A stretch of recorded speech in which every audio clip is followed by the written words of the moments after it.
DEFDHI English লেখা দেখি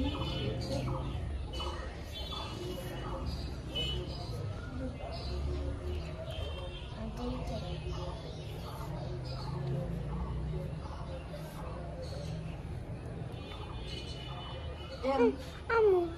জানি ওই যে আমার বান্ধবীরে আতার বই নিতে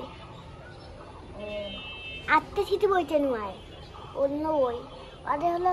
আত্মা অর্থাৎ আর অন্তয়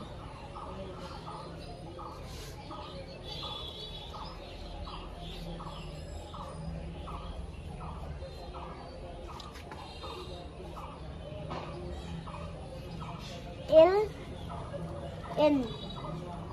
M লিখতে হবে না দুইটা ওকে শেষ হলো इतना था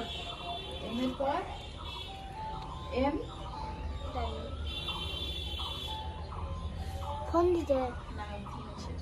ऐसे दो बड़ी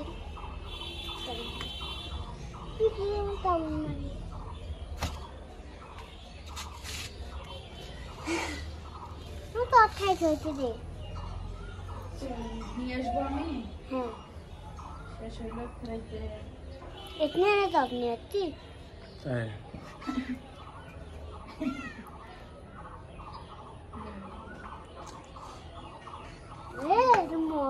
মশা না আসলে তো এদিকে আসো মাথা পিটবে মতো